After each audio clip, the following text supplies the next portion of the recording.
Sir मैं आपको disturb तो नहीं कर रहा हूँ? नहीं एकदम डिस्टर्ब नहीं कर रहे।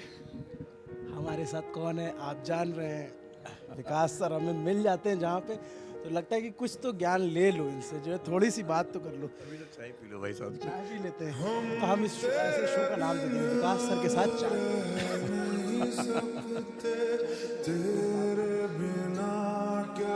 सर एक चीज़ मैं पूछना चाह रहा था, आपने नया चैनल बनाया है, क्यों बनाया, उसकी ज़रूरत क्यों पड़ी? वो नया क्या, मेरा पहला ही चैनल है, बाकी तो दृष्टि का चैनल है। दरअसल मैं चाहता हूँ कि दृष्टि और मुझ में थोड़ा सा अंतराल बना रहे। दृष्टि एक उद्यम है, मेरा ही है। वहाँ मैं चाहता हूँ कि वही कंटेंट है जो आईएएस की तैयारी के बारे में है। कई चीज़ें ऐसी होती हैं जिनका संबंध आईएएस से उतना सीधा नहीं होता, मेरे पर्सनल व्यूज़ हैं, तो मैं अपने पर्सनल व्यूज़ कहाँ शेयर करूँ। तो ये सोच के बनाया कि मैं जो चीज़ें आईएएस में नहीं भी काम आती हैं पर मुझे लगता है कि समाज को मैं दे सकता हूँ, बता सकता हूँ, उसके लिए स्वांतः सुखाय एक शब्द चलता है साहित्य में, आपने सुना होगा। तुलसीदास कहते थे कि मैं जो रचनाएं करता हूँ स्वांतः सुखाय करता हूँ, हालांकि उनका बड़ापन था। तो मैं दरअसल ये चैनल का पर्पज़ ये है, बहुत स्वार्थ की भाषा में कहूँ तो मैं चाहता हूँ कि जब मैं मरूँ उसके बाद भी लोग मुझे याद रखें। सर आप ऐसी बात नहीं, आपको अरे मरना तो है ही ना सबको भाई, तो मतलब मुझे लगता है कि जितना मैंने सीखा है, मैंने एक बार काउंट किया तो मुझे लगता है कि लगभग 400-500 वीडियो में बना सकता हूँ, 2-2 घंटे के लगभग। अभी 10 मैं अपलोड कर चुका हूँ, मैं महीने में 2 कर पाता हूँ। तो जितना मेरा जीवन है उतना ही मेरे पास वीडियो है। तो मेरा ख्याल है कि जब मैं जाऊँ तो अमर होने का भाव थोड़ा सा हो सकता है मेरे अंदर आ गया, लेकिन मुझे अच्छा लगता है कि लोग उसको देखें, सुने, और इसी बहाने अगर समाज 1 में भी थोड़ा बेहतर सोच पाए, अगर मेरी सोच बेहतर है तो वो योगदान देने का भाव ज़्यादा है। उसके पीछे कोई वित्तीय लाभ का भाव ना है, ना कभी होगा। बहुत तेज़ी से उस पर भी सब, मैं खुद एक उसका सब्सक्राइबर हूँ, मैं फ़ैन हूँ, देखता हूँ वो वीडियोज़ आपके। तो जैसे लेफ्ट विंग राइट विंग को समझाना, चारवाक दर्शन आपने समझाया, तो ये बाकी कंटेंट से अलग है।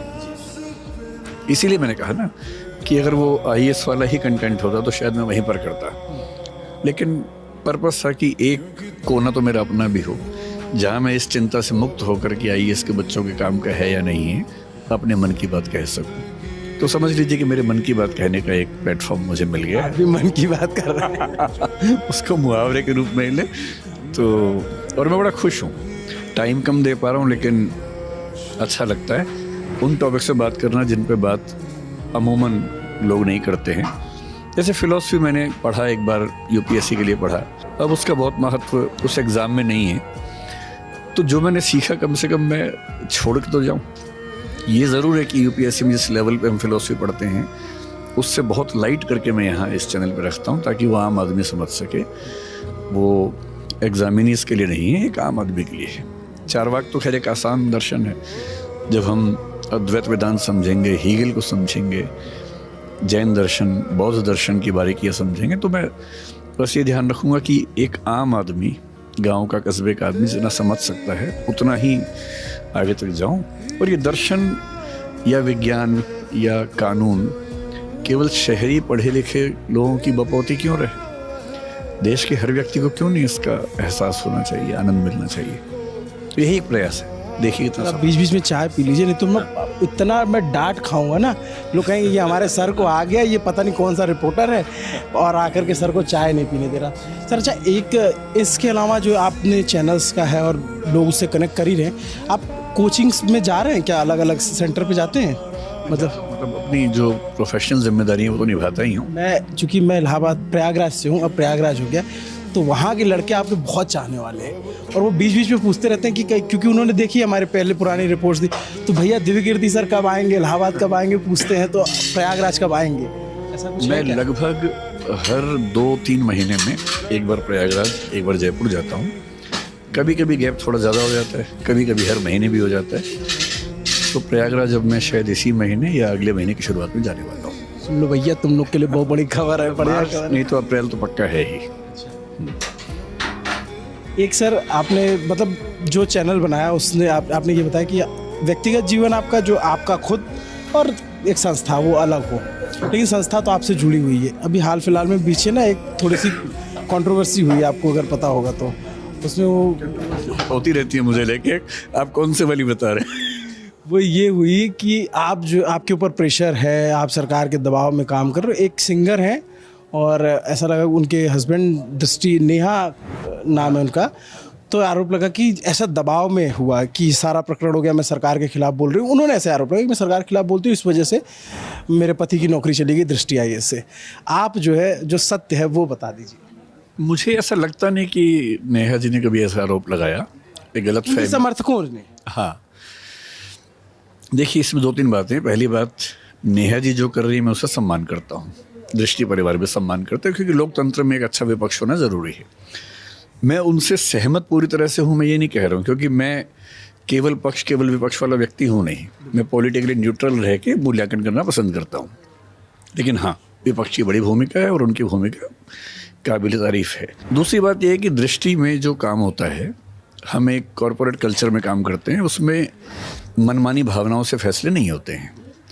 अगर मैं भी चाहूँ किसी को हटाना तो नहीं हटा सकता हूँ, क्योंकि रूल्स रेगुलेशंस हैं। हमारी एक एम्प्लॉय हैंडबुक है, उसके तहत सारा काम होता है। हमारे छुट्टियों के नियम कई मामलों में सरकार से भी बेहतर हैं, स्टेबिलिटी सरकार से भी बेहतर है। हम किसी एम्प्लॉय को हटा ही नहीं सकते जब तक हमारे पास ठोस आधार ना हो। अब ये बहुत संयोग की बात है कि कुछ ऐसे कारण थे, मैं नहीं बोलना चाहूँगा क्योंकि ये व्यक्तिगत आक्षेप जैसा मामला होगा। मैं सिर्फ इतना कह देता हूँ कि ये फैसला 20 तारीख की शाम को हमारी टीम ने किया। मैं तो बहुत डायरेक्टली इन्वॉल्व होता भी नहीं इन चीज़ों में, पर यह फैसला होने के अगले दिन उत्तर प्रदेश पुलिस की तरफ से कुछ फरमान जारी हुआ।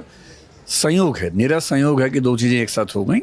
और कोई आरोप लगाना चाहे तो लगाए, लेकिन मुझे नहीं लगता किसी राज्य के मुख्यमंत्री को इतनी फुर्सत भी होगी कि वो इन चीज़ों में दखल देगा। और मतलब मुझे नहीं लगता कि हम इतने महत्वपूर्ण है कि कोई हमें फ़ोन करके बोलेगा कि आप ऐसा करें। हमें आज तक, मैं खुल के बात कह रहा हूँ, मुझे करीब 25 साल हो गए काम करते हुए, मुझे आज तक किसी भी पॉलिटिकल पार्टी के किसी भी नेता ने कोई भी फ़ोन करके दबाव नहीं डाला।